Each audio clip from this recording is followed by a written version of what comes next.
کچانی یانەی تەقتەق لە ئێستادا سەرقاڵی مەشق و ڕاهێنانن و بڕیارە لە ڕۆژانی داهاتوودا بەشداری پاڵەوانیتێک بکەن لە شاری بەغدا کە بەوتەی سەرپەرشتیارانی یانەکە بەشداریکردنی تیپی بالەی کچانی تەقتەق لەم پاڵەوانیتێدا دەستکەوتێکی گرنگ و مێژوویە بۆ یانەکە و لە هەمان کاتیشدا نیشاندانی ئاست و توانای کچە یاریزانانی نەحیەی تەقتەقە بۆ ورزشکارانی تری عێراق.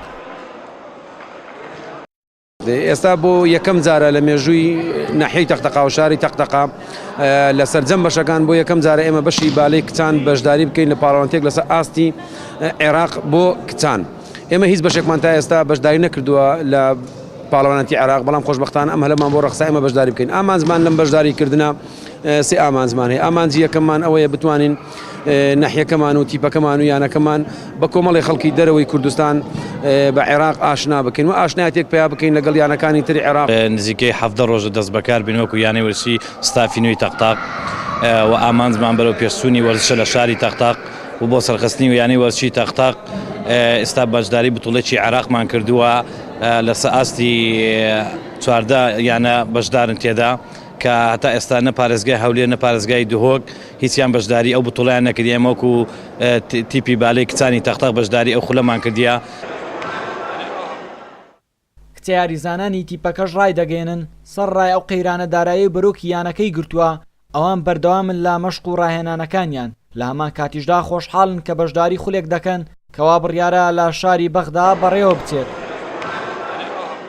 لەگەر ستافێکی نوێی ئەم ساڵی 2017 خۆمان بە ماوەیەکی زۆر کەم خۆمان ئامادە کردووە بۆ بەشداریکردنی ئەم بتوڵەی عێراق کە بۆ یەکەم جارە ناحیەی تەقتەق بەشداری لەو دەورەیە بکات و بچێتە بەغدا.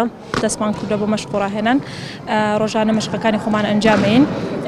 ئێمە لەبەر وەستانی بەگشتی جموجۆڵی وەرزشی بەگشتی ڕاوەستاوە ئێمەش بەدەر نەبووین لەو ڕاوەستانە ئاستی کچە یاریزانەکان بە شێوەیەکی بەرچاو دابەزیەوە، بەڵام ئێمە بێ ئومێد نین ڕۆژانە مەشقەکانی خۆمانەکەین بۆ ئومێدین بتوانین لە شاری بەغاوە وەکو نادیەکی کوردی نازنایەک بێنینەوە بۆ ئەم شارە بۆ وەسەرڕایەوەی کە ئێمە چەندین یاریزانمان وازیان هێنا، بەڵام ئێمە هەر بەردەوام بووین لە هێنانی یاریزان و ئامادەکاری تەواومان کردووە و بۆ یەکەم جاریشە کە ناحیەیەک لەسەر ئاستی کوردستان کە بەشداری پاڵەوانیتێک دەکات کە لە دەرەوەیە و ئیشەڵا بتوانین نازنایەک بەدەست بێنین و سەری کوردستان و ناحیەکەشمان بەرزکەینەوە.